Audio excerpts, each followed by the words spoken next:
Cuando me digas. Arratsalde-on, buenas tardes.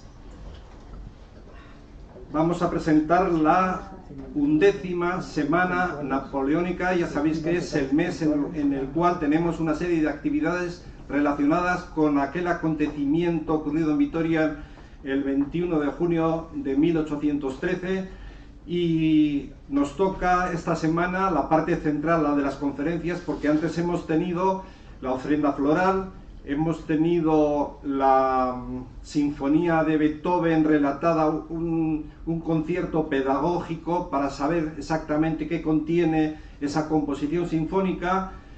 Ahora estamos en la parte central, que son las conferencias, y el fin de semana tenemos la recreación. Con respecto a las conferencias, el título que llevan, Monumento para Jundiz. ¿Por qué surge esta idea? Pues porque en 1966 se pone en el cerro de Jundiz una primera piedra para un monumento recordatorio. Esa es la idea, esa es la petición, pero después, a la hora de hacer los discursos, estaban pensando siempre en hacer algo a los guerrilleros. Entonces, en el fondo, las intervenciones que hubo fueron que el monumento fuese para esos guerrilleros que tanto influyeron en ese triunfo final. Entonces hemos recogido esa idea, ya que estamos a 10 años de la primera recreación que hicimos con el bicentenario, y ahora nos toca pues este tema, y lo hemos dedicado a los guerrilleros porque son bastante protagonistas. La primera conferencia es la de hoy. Es un concepto general de la guerrilla que nos la va a dar Juanjo Sánchez Arrese-Igor, y es el fenómeno de la guerrilla. Eso nos va a dar una idea global para después pasar ya a casos concretos que van a ser tanto Francisco de Longa como Espoz y Mina, o como ese dato más concreto que son los guerrilleros alaveses, que ese es un mundo menos conocido. Y en esa conferencia la aportación, el dato que nos viene a última hora es que de esos que consideráramos guerrilleros alaveses, resulta que había en Palencia enterrado un guerrillero que creíamos que era un concepto global. Sin embargo, resultó que era también alavés, de la zona de la montaña alavesa, la zona de Marquínez. Entonces esa va a ser la aportación final que se va a incrustar en esos temas guerrilleros, en la cuarta pues conferencia. Y la primera conferencia la tenemos pues que nos la va a presentar Pacho Sanz. Hola, buenas tardes a todos.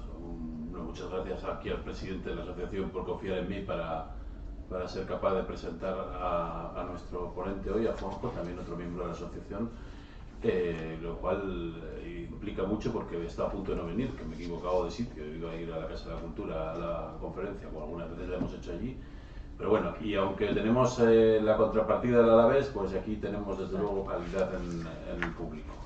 O sea que lo disfrutaremos.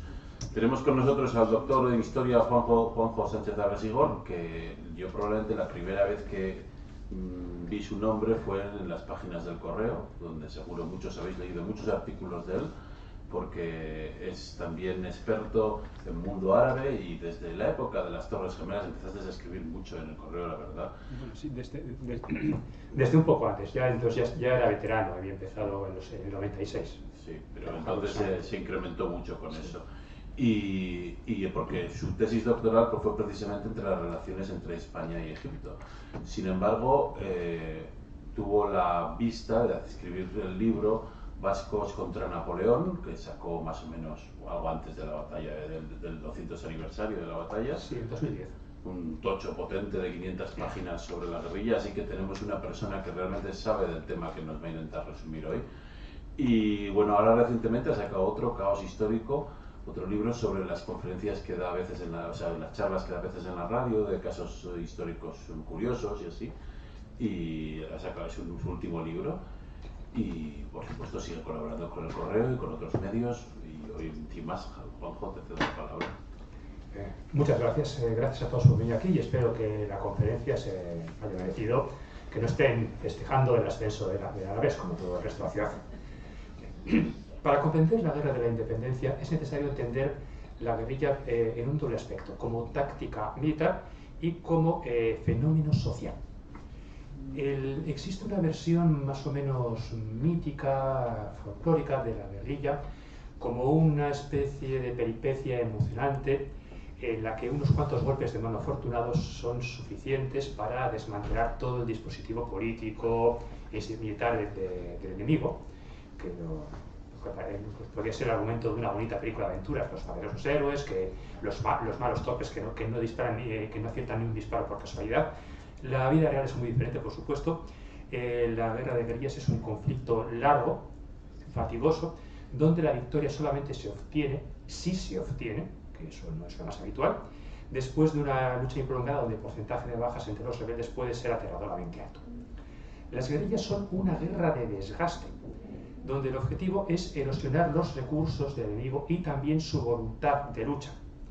Y no es exclusivamente algo popular o revolucionario, porque un ejército regular puede organizar guerrillas, tiene oficiales capacitados, tiene armas, tiene recursos, puede enviar pequeñas partidas para dar golpes de mano e incursiones, eso lo ha hecho muchos ejércitos a lo largo de la historia. Puede dejar, no, nos retiramos, pero tú te quedas con 50 hombres y le das a atacar al enemigo por la retaguardia y arrasas sus comunicaciones, y luego te escondes en las montañas.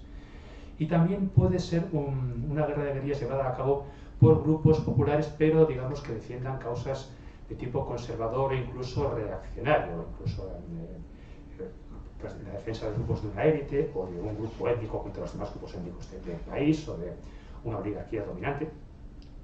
El principal requisito que cualquier guerrilla necesita para sobrevivir y triunfar es un apoyo popular masivo. No basta con que sea un apoyo popular más o menos amplio, es que tiene que estar en bloque contigo casi toda la población o toda la población. Que luego no solamente luchen uno de cada 50, eso ya es otra cuestión y en realidad no es tan decisivo, pero tienes que tener el apoyo de todo el grueso de la población. El Mao Zedong, que llevó a cabo una guerra de guerrillas exitosa contra los nacionalistas chinos del Kuomintang, solía decir que el guerrillero es como un pez que nada en el mar, que es el pueblo. Y Ernesto Che Guevara, que también participó y dirigió en una guerra de guerrillas con éxito en la Cuba, la Revolución Castrista, solía decir que resaltaba en la importancia de la popular comparando las guerrillas con las gavillas de bandoleros que operan en una región. Tienen todas las características del ejército guerrillero: homogeneidad, respeto al jefe, valentía, conocimiento del terreno y muchas veces hasta cabal apreciación de la táctica a emplear. Falta solo el apoyo del pueblo. Inevitablemente estas gavillas son detenidas o exterminadas por la fuerza pública. Por tanto, apoyo popular. Pero esto es difícil conseguir y es muy volátil de mantener. Aunque al principio la gente esté llena de entusiasmo y de furia y esté dispuesta a todo para apoyar a los nuestros, puede suceder que la guerra se alargue y que la población se canse. Puede suceder que los ocupantes sean lo bastante astutos para mantener una política benigna, para repartir sobornos a diestro y siniestro, que fue lo que hicieron los norteamericanos en Irak cuando querían acabar con la insurgencia suní de Al-Qaeda en 2006-2010. O puede ser simplemente que los guerrilleros no sean capaces de encontrar las tácticas adecuadas. Porque, según Trotsky, los verdaderos guerrilleros son destacamentos que llevan a cabo operaciones militares cuidadosamente calculadas y que excluyen todo aventurerismo. Y Trotsky sabe lo que se dice, porque participó y dirigió una campaña guerrillera con éxito en la guerra civil entre rusos y blancos después de la Revolución Soviética. Y según Guevara, la guerrilla responde a una determinada serie de leyes científicas y quien quiera que vaya contra ellas irá a la derrota. El objetivo de la guerrilla es provocar el colapso del adversario. Puede conseguirse agotando sus recursos, pero lo más habitual es que lo que se agote primero sea su voluntad de combatir. Que haya tropas, armas y no otras, pero que llegue un momento en que la gente, el ocupante, el invasor, diga: se acabó, estoy harto, a la porra. Eso fue lo que pasó con los norteamericanos en Vietnam, con los soviéticos en Afganistán y con las potencias occidentales en Afganistán recientemente también, hace solamente un par de años. Entonces, hay que fijarte qué es lo que pretende el invasor o el tirano, si es un tirano local, y sabotearlo, impedir que consiga lo que sea. ¿Quiere explotar las minas? Pues hay que volar las minas y impedir la explotación de los recursos. ¿Quiere plantar colonos? Pues hay que arrasar sus casas y aterrorizar a las familias, pero sin llegar a la matanza indiscriminada de civiles. ¿Quiere lanzar un ataque por motivos de prestigio para jactarse? Pues entonces hay que buscar golpes espectaculares que dejen en ridículo sus pretensiones de poder, como hizo la guerrilla suní de Irak, que lanzó sus golpes más fuertes y más espectaculares pocos meses después de que George Bush Jr. hiciese el numerito de subirse a un portaaviones y anunciar oficialmente la victoria definitiva en Irak. O sea, vender la piel del oso cuando todavía no estaba cazado, ni mucho menos. La mayor parte, otra táctica muy eficaz es dedicarte a destruir las comunicaciones y, sobre todo, los suministros del ejército enemigo. Si lo haces bien, en unos pocos meses, la mitad de la tropa enemiga está atada de pies y manos vigilando los suministros de la otra mitad, y entonces no les queda tiempo para ninguna otra cosa. Pero la guerrilla es solamente una fase transitoria de la guerra insurreccional. Va pasando el tiempo, tenemos una partida guerrillera de 20 o 30 tiros con un jefe improvisado que una semana antes se dedicaba a vender hortalizas en un puesto de la esquina o a reparar coches, y ahora es el caudillo guerrero. Ahora tiene 200 hombres, ahora son 500, ahora son 1000, y de repente hay verdaderos ejércitos guerrilleros formados por miles de hombres. Según Che Guevara, el ejército guerrillero, en su crecimiento constante, adquiere las características de un ejército regular. En este momento estará listo para aplicar golpes definitivos al enemigo y acreditarse la victoria. El triunfo será siempre el producto de un ejército regular, aunque los orígenes sean los de un ejército guerrillero. Y Mao pensaba de forma similar. Puesto que la guerra es prolongada y encarnizada, es posible para las unidades de guerrilla seguir el proceso necesario de temple y transformarse en ejércitos regulares. Y entonces la guerra de guerrilla se convierte en guerra de maniobras. Ahora bien, aunque esta teoría se materializó en varios países, incluida en España en 1808, muchas veces las guerrillas no consiguen pasar al siguiente nivel. Se quedan a nivel de pequeñas partidas que pueden ser muy molestas para el enemigo, pero llega un momento en que se establece un equilibrio y el enemigo dice, bueno, pues es un fastidio, pero podemos aguantarlo eternamente. Porque el objetivo de la guerrilla no es la conquista de territorios. Si el enemigo ataca con fuerza, renuncia al territorio, y entonces llega un momento en que la población dice, oye, si no me vas a defender, pues yo me cambio de chaqueta. Claro, también sucede lo contrario. La fuerza regular enemiga, ya sea la de un invasor extranjero o de un tirano local, no puede cubrir todas las posiciones, no puede tener 50 o 40 o 200 hombres en cada municipio o en cada pequeña aldea.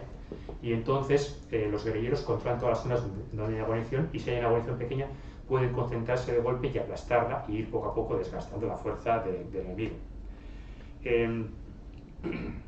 Entonces, ¿qué puede hacer el ejército regular para destruir a una guerrilla, por lo menos para no ser vencido?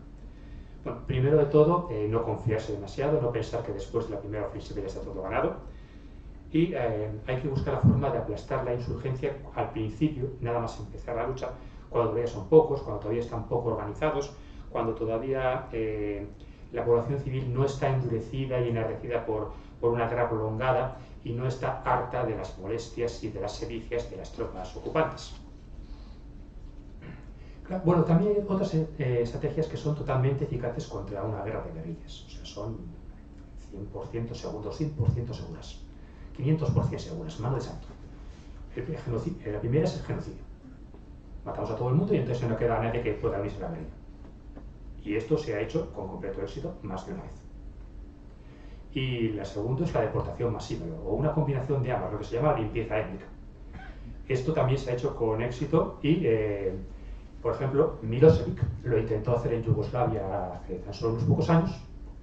No, aquí vive la población serbia, por lo tanto esto es serbio, pero aquí también hay 20 minorías diferentes. No, no las hay. Bueno, mires hacia allí, cuando pueda mirar ya no lo sabrá porque nos los hemos cargado a todos, o los hemos sacado de aquí en camiones y a la fuera con todos. Pero aquí, claro, eso Estas tácticas tienen unos inconvenientes y es que necesitan una superioridad de fuerzas aplastante porque lo que haces es acorralar a toda la población, de manera que incluso los más cobardes empiezan a rugir como leones porque les has acorralado y no les dejas ningún otro remedio. Sin embargo, incluso una resistencia desesperada puede ser vencida y aniquilada por completo, como ha demostrado Israel en el caso de Palestina, donde está claro que el tema está sentenciado a favor de Israel y que la guerrilla palestina, que tiene un apoyo popular de 100%, pues no va a ser eficaz y que no van a poder conservar el territorio que históricamente es suyo. Se lo han quitado ya casi todo y el resto que les quedan en menos de una generación habrá desaparecido del mapa. Un error que la guerrilla no debe cometer jamás es el terrorismo. El guerrillero, en principio, es un ciudadano normal y corriente que de repente se ha lanzado a la lucha armada por circunstancias extraordinarias. Entonces, de forma espontánea, suele estar en sintonía con el conjunto de la población civil. De modo que cuando llega el momento de trazar algún tipo de plan político, de designio, bueno, parece que ya estamos a punto de conseguir la victoria, hay que planear cómo vamos a realizar la administración del país después de echar al invasor o después de derribar al tirano local. Normalmente la plataforma política del guerrillero suele coincidir con los deseos, las preferencias y los prejuicios, por qué no decirlo, del conjunto de la población, de modo que no suele haber ningún problema. Pero a veces la guerrilla suele estar dirigida por los movimientos más militantes, más ideológicamente concienciados, y a veces esta gente intenta ir un paso más allá. Bien, esto es posible el triunfo, se puede hacer una enérgica campaña de propaganda para que la gente crea que viva la revolución y vamos a cambiarlo todo y vamos a ponerlo todo patas arriba y será mejor y nos interesa luchar por eso. Bien, se puede hacer, se puede conseguir, pero si no se tiene cuidado en la propaganda, en los mecanismos de convicción de las masas, en vender el producto, la gente dice, no, vamos a luchar hasta el fin contra los invasores, pero esto no nos conviene y luego vamos a volver a todo al antiguo sistema. Y entonces, si el grupo guerrillero, el grupo insurgente, intenta apretar las clavijas más de la cuenta, lo que tenemos es un enfrentamiento armado entre el grupo insurgente y el resto de su propia población civil. Y a eso se le llama coloquialmente el terrorismo. Y normalmente, salvo circunstancias muy excepcionales y muy favorables al grupo terrorista, suele concluir con un conflicto enquistado y de muy larga duración que termina con que el grupo terrorista es derrotado por puro agotamiento, que fue lo que sucedió aquí hace no tantos años, o simplemente llega a una posición de que la mayoría de la población está dispuesta a hacer absolutamente cualquier cosa para quitarse a esos tipos de medio, lo que suele terminar de forma bastante sangrienta. Los militares napoleónicos nunca comprendieron la guerrilla. Ellos hablaban de brigades, que significa bandoleros, en el francés coloquial de la época. Y luego, eso les impedía tomar planes adecuados para convencer a la población española de que el imperio napoleónico les podría ser beneficioso o positivo de alguna manera. Y después, en guerras posteriores, se hizo evidente que Francia no había hecho un examen de conciencia después de 1808-1814, quizá porque pensaban que lo que les había vencido era Rusia y Wellington y las guerrillas, y cuando tienen que luchar contra las guerrillas en Argelia o en Vietnam, en Indochina francesa, se ve que en sus discursos, en sus proclamas, en sus estrategias políticas y militares de lucha, están cometiendo exactamente los mismos errores que cometieron sus bisabuelos en la España de 1808. Y siempre decían que no, es que la población en realidad está con nosotros porque ellos son comunistas. Claro, son comunistas. ¡Qué horror, son comunistas! Por tanto, si hay una parte del pueblo que les apoya, tiene que ser porque los comunistas malvados, rojos, están utilizando el terror, están aterrorizando a las masas, por eso las masas no nos apoyan. Y así fueron de derrota en derrota hasta que perdieron todo su imperio colonial. El Che Guevara tenía muy claro su opinión con respecto al terrorismo. Decía, es preciso diferenciar claramente el sabotaje, medida revolucionaria de guerra altamente eficaz, y el terrorismo, medida bastante ineficaz en general, indiscriminada en sus consecuencias, pues hace víctimas de sus efectos a gente inocente en muchos casos y que cuesta un gran número de vidas valiosas para la revolución. Y tras admitir que se puede justificar actos de terrorismo específicos, pues por ejemplo, para quitar de en medio a un importante jefe del enemigo, añade, nunca es aconsejable la muerte de personas de poca calidad que traen como consecuencia un desborde de la represión con su secuela de muertes.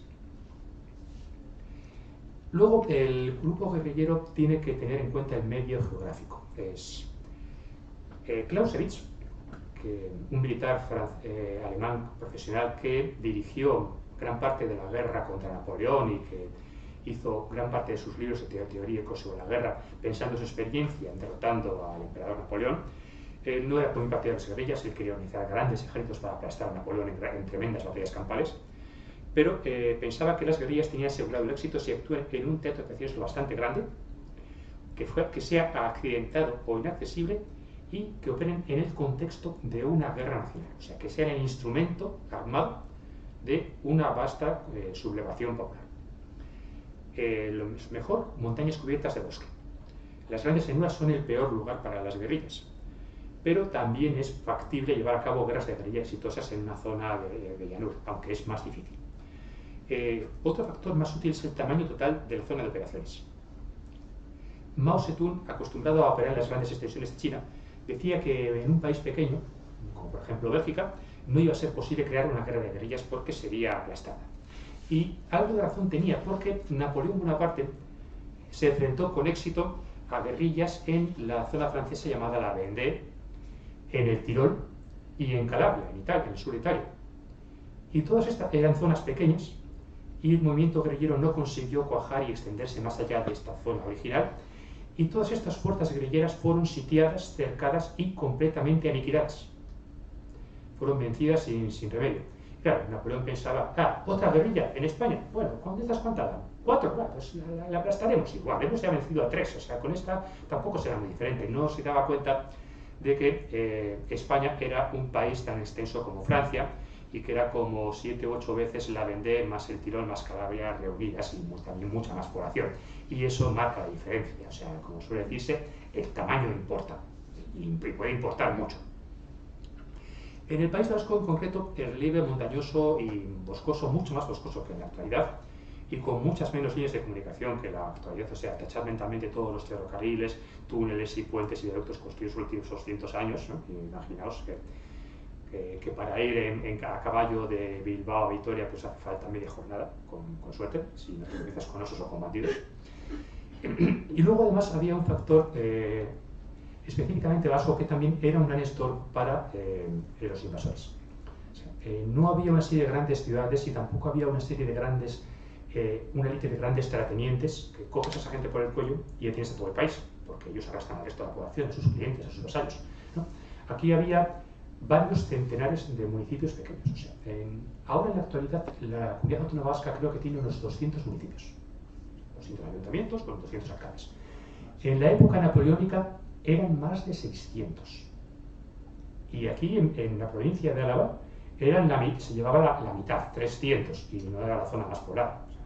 O sea que había una titulación territorial. Entonces había que controlar al alcalde de 80 o 90 versiones locales de Villaconejos de abajo. O sea, y entonces, ¿cómo controlas a tantos alcaldes, a tantos municipios, a tantas parroquias? Y encima, la propiedad también estaba muy dispersa en una gran élite de pequeños señores solitarios. Y luego encima la población estaba no solamente muy dispersa en esos municipios, sino que había un gran núcleo de dispersión extramunicipal, por así decirlo, extraurbana, de la población que vivía en caseríos. Cientos de caseríos, miles de caseríos. Y el caserío era una construcción sólida de piedra maciza, como la iglesia del pueblo, que bueno, pégale fusiles a todo lo que quieras esto, que van a aguantar allí durante años. Traed el cañón. No, solo tenemos 7 cañones que están en el extremo de la provincia, porque no damos abasto para todo. O sea, estaban así. Entonces, para ellos era muy frustrante. Luego, hay un debate que es completamente falso y ridículo entre que si fue la guerrilla o que si fueron las tropas inglesas de Wellington las que ganaron la guerra. Y no. Lo que ganó la guerra fue el trabajo en equipo de todas las fuerzas terrestres y marítimas de España, de Gran Bretaña y de los demás países que estaban trabajando contra Napoleón. Spozimina, el gran guerrillero navarro, dijo una vez que la guerra se había ganado en las nieves de Rusia. Que ellos simplemente habían aguantado hasta que el Imperio Británico empezó a colapsar por las pérdidas de la desastrosa campaña rusa de 1812.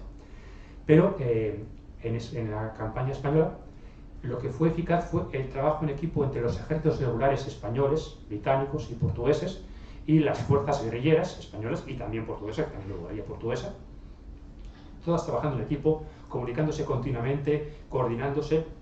Atacaremos por aquí, no, mejor atacar por allá, vamos a ir por este lado, atacar al enemigo, explorar la zona para deciros dónde están. Y ese trabajo en equipo fue lo que dio resultado positivo. Wellington era un buen general, tenía un ejército de muy buena calidad, él supo convertir a la tropa colipinta que tenía en un buen ejército, pero en la batalla de Vitoria, el ejército de Wellington, que era la tropa más grande que tenía en toda la guerra, 75.000 hombres, pues creo que 40.000 eran ingleses y el resto eran portugueses y españoles, y muchos de ellos eran unidades guerrilleras que se habían unido a su tropa regular en el último momento para llegar a la gran batalla. Lonja, por ejemplo, tenía 6.000 guerrilleros, reunió 3.000 para formar una tropa de élite de regular y se fue a luchar en la batalla de Vitoria. Estuvo luchando como infantería de línea en el frente.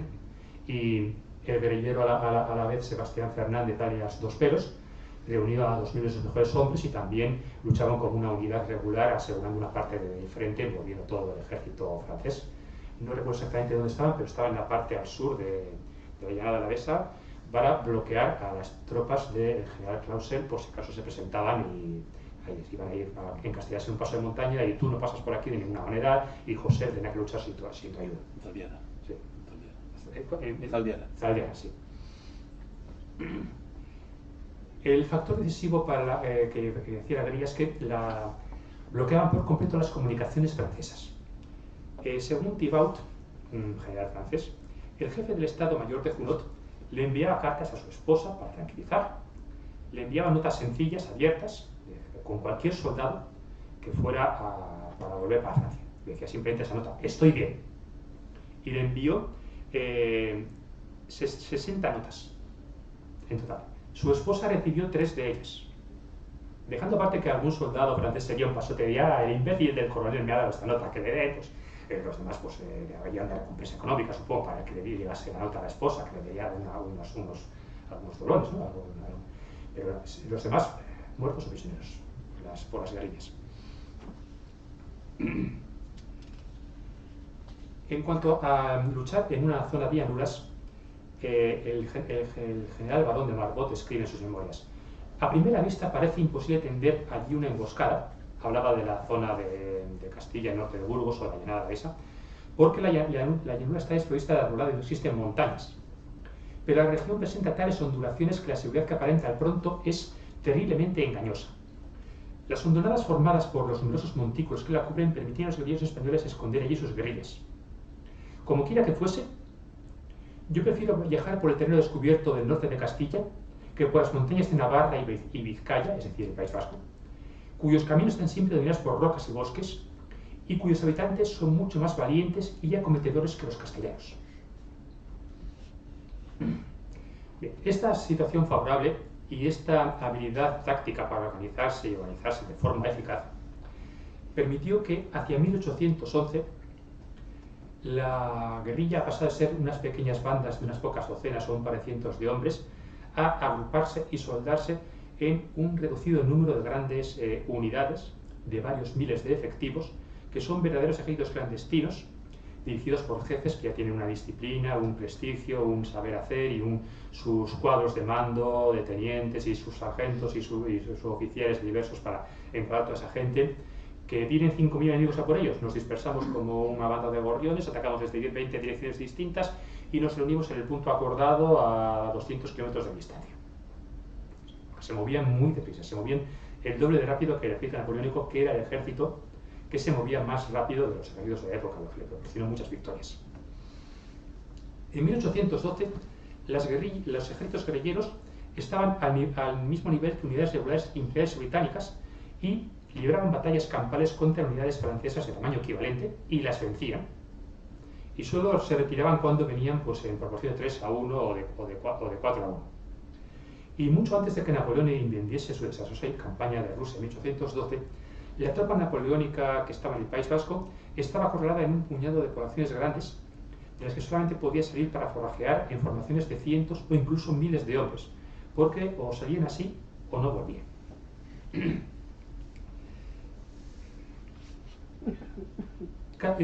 Incluso en 1812 los franceses seguían insistiendo en que los rebeldes eran les brigands, o sea, los bandoleros.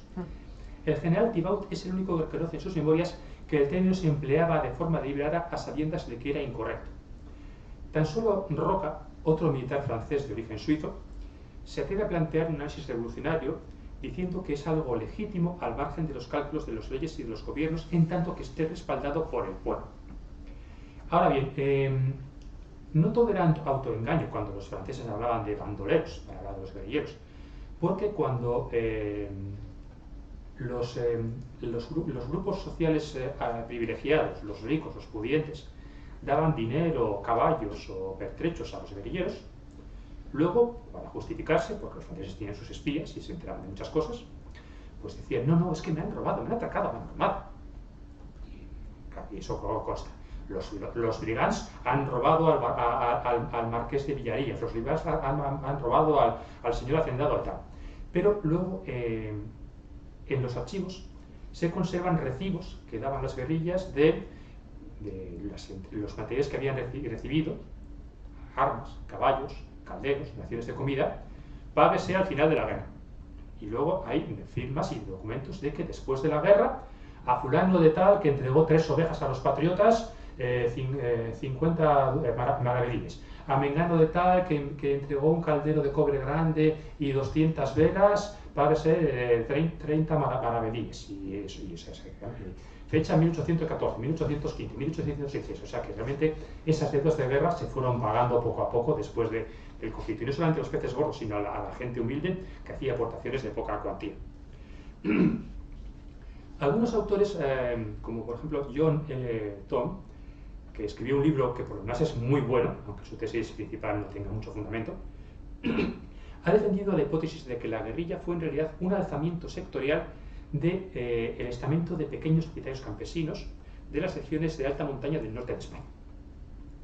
Y hace un análisis de la guerrilla en Navarra que él cree que intenta justificar esta hipótesis. Pero claro, no, realmente mirando más de cerca los documentos se ve que Tom se equivoca, aunque su libro por otros aspectos es bastante bueno y os lo recomiendo si lo pilláis, porque vemos que entre los jefes guerrilleros, ¿quién aparecen? Pues aparecen guerreros, pastores, aduaneros, militares de carrera, suboficiales de la armada, sacerdotes y incluso un aristócrata, el marqués de Barrio Lucio, que dirigió una guerrilla entre 1808 y 1810 que operaba por lo que es hoy la provincia de La Rioja, que entonces no existía como tal, el norte de Burgos y el sur de Álava, y luego se iba excursiones a más sitios.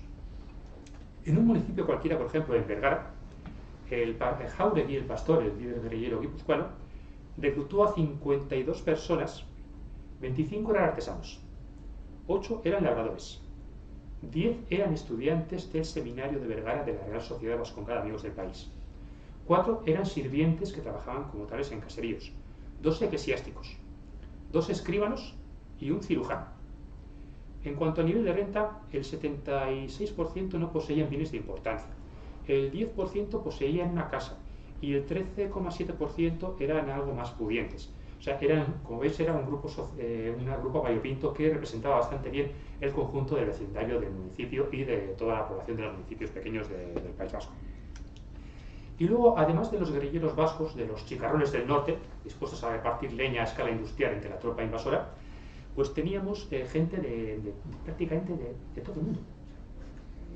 Era una miniatura la guerrilla vasca, porque había gente de toda España que eran soldados que se habían dispersados después de una ruta de efecto regular, prisioneros que eran llevados a Francia desde cualquier rincón de España o de Portugal y que se escapaban por el camino, y aquí tenían ayuda y aliados que les escondían, incluso desertores del ejército imperial, algunos franceses, pero gente muy variada, porque cuando Napoleón terminaba una campaña, por ejemplo, todos habéis oído de la batalla de Austerlitz, Napoleón aplasta a los rusos, a los austriacos y a todo lo que se ponga por delante. Se firma la paz, pero Napoleón no libera a los prisioneros. Pero la guerra ha terminado, se ha firmado la paz, tenemos el tratado. Sí, sí, pero me quedo los prisioneros para que no levantéis otro ejército contra mí. Y esa tropa se quedaba allí pudriéndose hasta que Napoleón les daba carne de cañón. Y entonces los llamaba y decía, ¿quién le interesa invadir España? El que se apunte sale de aquí y tiene uniforme nuevo y rancho decente. Claro, se apuntaban montones de ellos para salir del campo de concentración. Pero como es lógico, las tasas de deserción eran altísimas. De modo que aquí, en la guerrilla vasca, aparecen guerrilleros vascos al 200%, con nombres como Ivanovic, Giuliani, Spensings, Kurstenrein y unos cuantos más. O sea, es que Spoci-Mina tenía tantos soldados alemanes en su guerrilla navarra que podía formar compañías enteras de ellos y darles oficiales de su propia nacionalidad, y italianos también.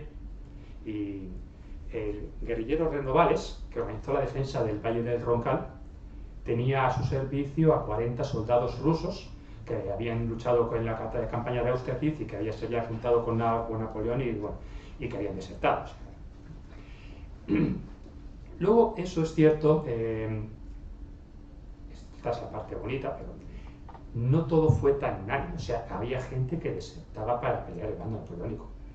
Había gente que pensaba que Napoleón era buena idea, que la Revolución Francesa o la reversión de la Revolución Francesa era una buena idea, y además sobre todo con un sistema clasista como el de Napoleón, que tenía su aristocracia imperial y que iba a mantener el dominio de la gente pudiente. Pero claro, la gente pudiente, las clases altas, veían lo que Napoleón había hecho a Fernando VII y lo que había hecho, por ejemplo, con el Papa, que también lo había arrestado por la fuerza, y pensaban, si le hace esto al rey o al Papa, a nosotros que nos hará cuando le dé la gana, así que es mejor no fiarse.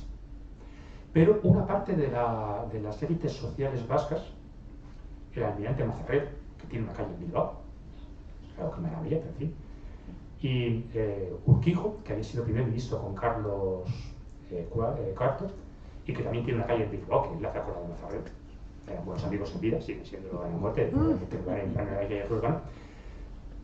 Se unieron de buen grado a Napoleón, pensaban que Napoleón era buena idea y que iba a llevar a cabo el programa de la Ilustración, pero manteniendo un sistema despótico que les diera a ellos el dominio social de la provincia.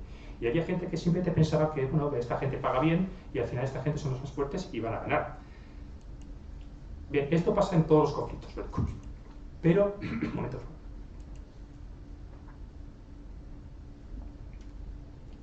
Lo destacado de la Guerra de la Independencia Española es que aquí el porcentaje de colaboracionistas fue muy reducido. O sea, realmente hubo menos españoles colaborando con Francia que franceses colaborando con Alemania nazi en la Segunda Guerra Mundial, por poner un ejemplo. Realmente es... y claro, y esto hacía que para los soldados franceses esto era el infierno de España, l'enfer d'Espagne. Y decía, la verdad es que no puedo más, decía un militar francés que escribía a su casa. Cada bosque, cada montaña, ocultan una banda de insurgentes. Y en cada pueblo y en cada aldea que no han sido abandonados, tenemos tantos enemigos como habitantes quedan. Y hay varios testimonios de pintadas distintas que hacía la tropa, el soldado raso, que decía: en España esta guerra supone la muerte para los hombres, la ruina para los oficiales y una fortuna para los generales, porque los altos mandos se dedicaban a saquear a lo grande y muchos de ellos salieron ricos de aquí, vencidos, pero riquísimos.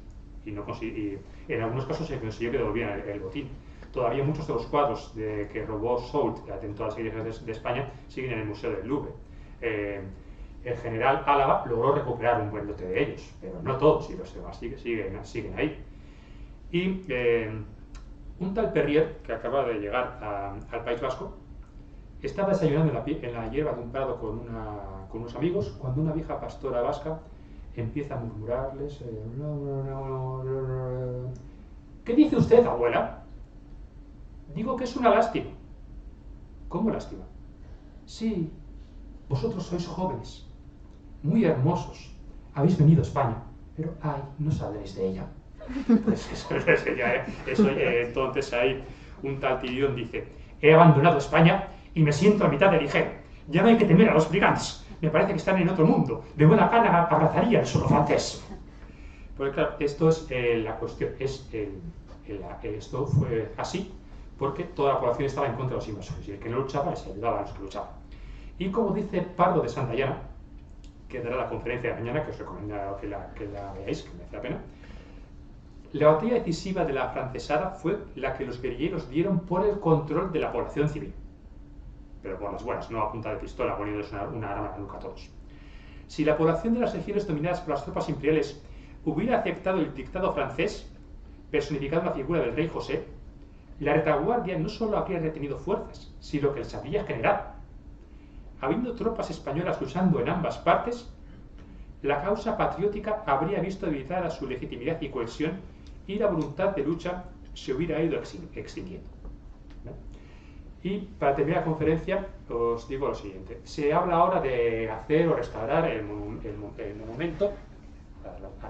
Este monumento es un monumento a vuestros tatarabuelos, es un monumento a vosotros, es un monumento al pueblo en armas, porque eso fue la guerrilla y eso fue la guerra de independencia y eso fue la clave de la victoria de Napoleón. Eso sí, igualito, y la flota británica ayudaron muchísimo, ¿eh? Y Rusia también tuvo algo que decir en este aspecto. Pero aquí, incluso si no se hubiera sido con todas esas fuerzas, al final Napoleón habría tenido que tirar la toalla y firmar una paz de compromiso. Claro que eso es un futurible ucrónico y entonces no se podrá demostrar jamás, pero esa es mi sincera convicción. Eso es todo y ahora responderé con mucho gusto a vuestras preguntas.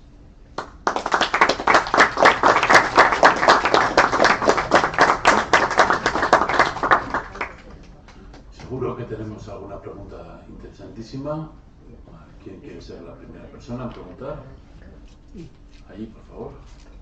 Sí, Dios. ¿Perdona? Sí. No, digo que la ideología de la guerrilla, ¿cuál era exactamente? ¿Era tradicionalista? ¿Era...? Porque en principio que el monumento, no sé si es bueno que haya un monumento. Que nos hubiera ido mejor si hubiera triunfado aquí la Revolución Francesa, por ejemplo. Bueno, ¿Cuál era la ideología de la guerrilla? Primero, la Revolución Francesa había sido derrotada por Napoleón en 1800, cuando Napoleón se convierte en primer cónsul. A partir de ahí se conserva la parte tecnocrática de los avances revolucionarios, un sistema administrativo más eficaz, los departamentos, las leyes revolucionarias que se instalan y se codifican en el Código Napoleónico, pero lo que nos invade a nosotros no es la Revolución Francesa ni la ideología revolucionaria, sino un imperio militar que ha creado una nueva aristocracia de varones del imperio, condes del imperio, con grandes latifúndios y un imperio con plebiscitos amañados y una monarquía absoluta hereditaria.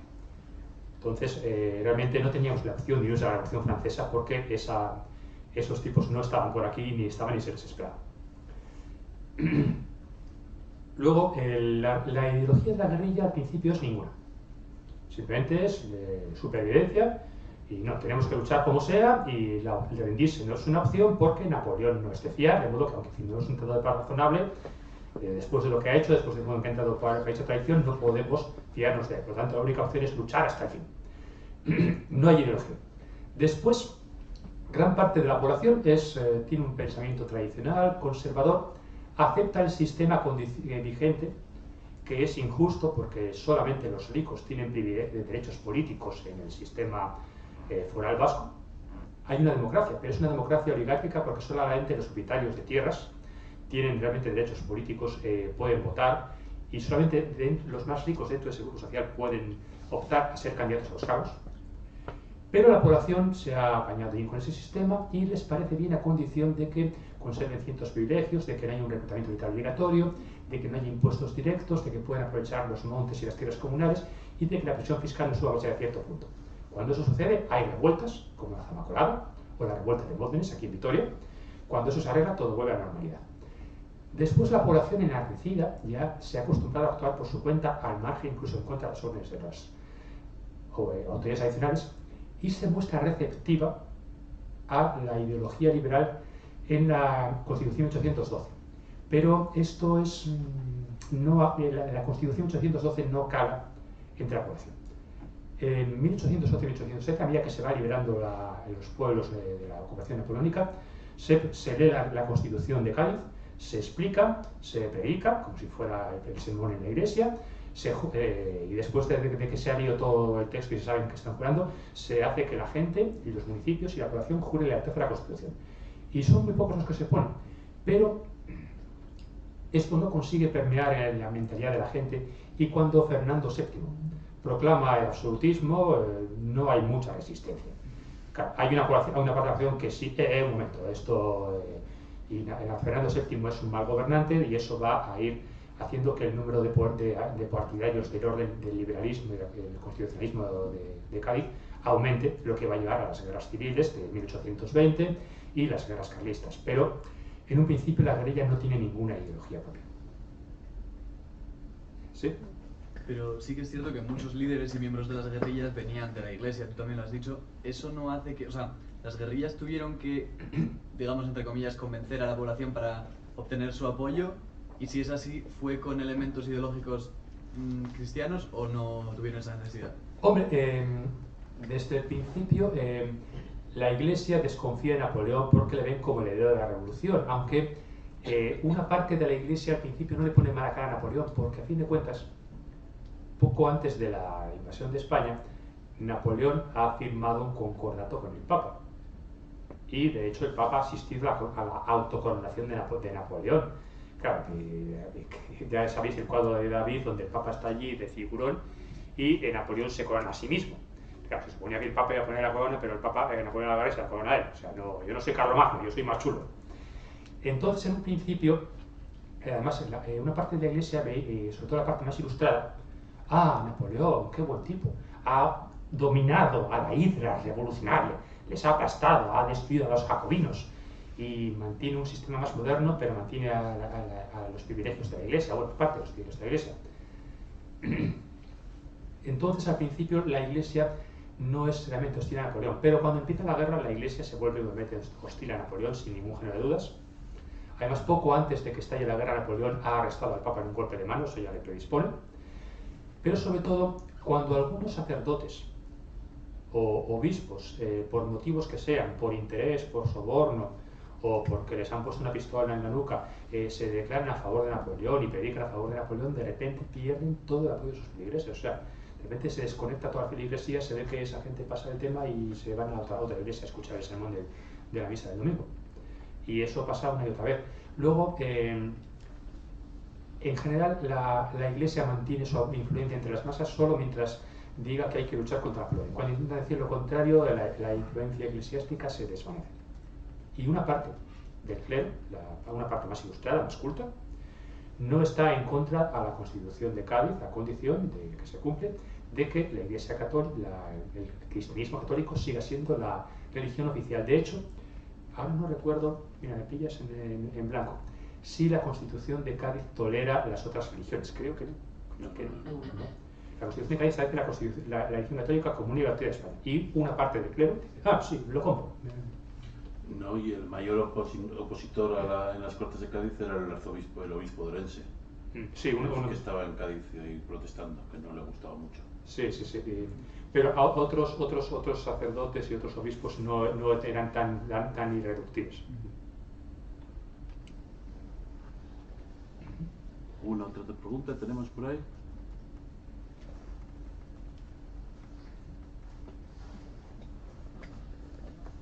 Yo tengo una, ya si me vais a perdonar. Estábamos hablando antes de micrófono apagado de la guerra de Ucrania. ¿Tú crees que en las zonas ocupadas de Ucrania se está formando algo similar a la guerrilla española?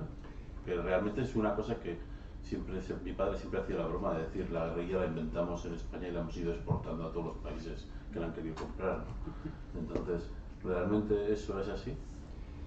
Vamos a ver, en la zona oriental del Donbass, que estaba ocupada en 2014, la población pro-ucraniana había sido borrada del mapa y no hay guerrillas. En Mariupol no hay guerrillas porque la población lo que quería luchar se atrincheraron en la ciudad y luego en la fábrica de acero Azovstal, y allí fueron aplastados y aniquilados. Una de las prácticas de la guerrilla es que cuando vienen mal dadas, luchas hasta el fin, te dispersas como una bandada de gorriones y después vuelves a la pelea desde 20 direcciones distintas.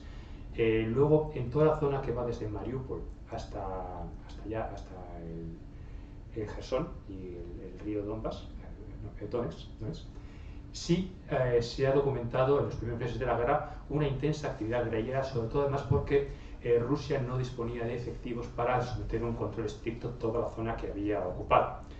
Y ha habido sabotajes, incendios, destrucciones, atentados, pero después los rusos han ido... hace tiempo que no tenemos noticias fidedignas de esos movimientos guerrilleros, porque los rusos, a medida que han ido perdiendo territorio, han ido concentrando más sus fuerzas en la zona de lo que se llama el corredor terrestre. Entonces tienen más tropa, han enviado sus reservistas más allí, la tropa de segunda mano y además los de chechenos, de Kadyrov, para campañas de terror y aniquilación. Y además, entonces podemos suponer que esas guerrillas, sobre todo en torno a la zona de Melitopol, donde están más activas, han sufrido fuertes bajas y que en un momento dado se especula que el mando ucraniano les ha ordenado hacer lo que hicieron los partisanos franceses antes, en 1943-44.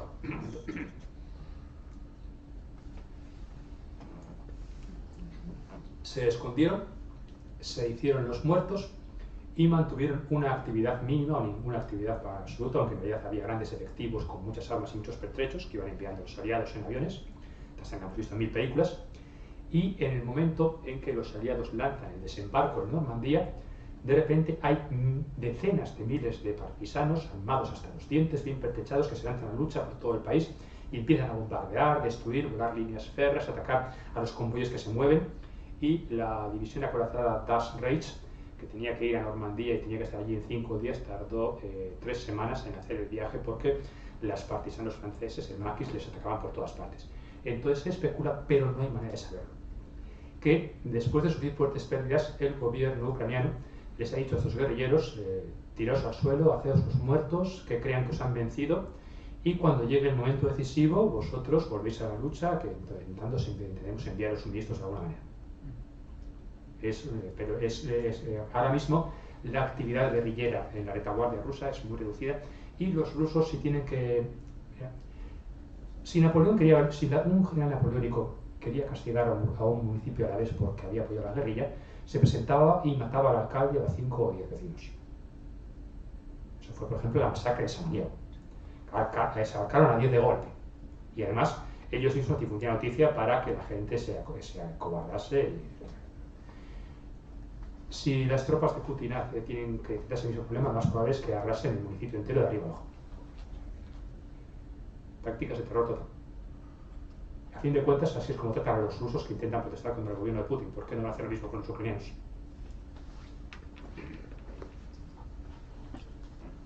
¿Alguna otra pregunta tenemos por ahí?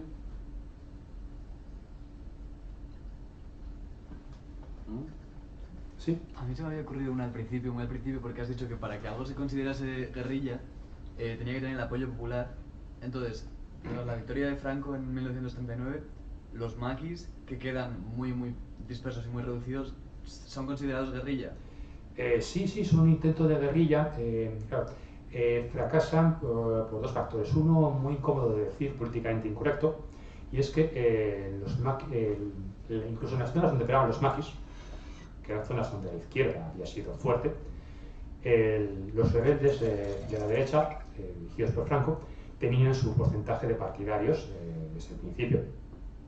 Pues ese es el problema de una auténtica guerra civil. Y luego, además, sobre todo, gran parte de la gente que está dispuesta a combatir en esos maquis o había huido al exilio para salvar la vida, o habría sido aniquilada o estaba prisionera. Y los demás también estaban muy fatigados y muy vapuleados, y no se veía que aquello pudiera salir adelante. Pensaban los maquis al principio, esto no es el fin, Franco salió de Hitler, la guerra europea estallará, que eso iban acertados, y al final Franco se vería arrastrado al conflicto de lo que iba en y eso estuvo a punto de suceder varias veces, así que no era algo tan descabellado. Así que hay que aguantar, hay que mantener aquí la estructura, y llegará el momento en que empecemos a recibir paracaidistas y dinero de los norteamericanos, de los franceses, no pensaban que Francia está aplastada, de los británicos, y la lucha continuará. Y cuando en 1945, 46, 47 es evidente que los aliados no van a invadir España, que no van a cargarse el régimen de Franco, que van a dejarlo aquí aislado con una serie de sanciones más simbólicas que efectivas, es cuando se produce el final del maquis, porque sé que ya no puede ir. Pero hubo algunos maquis que duraron hasta bien entrada la década de 1950. Había los apoyos, pero realmente ya no había voluntad de lucha. Fue la voluntad de lucha lo que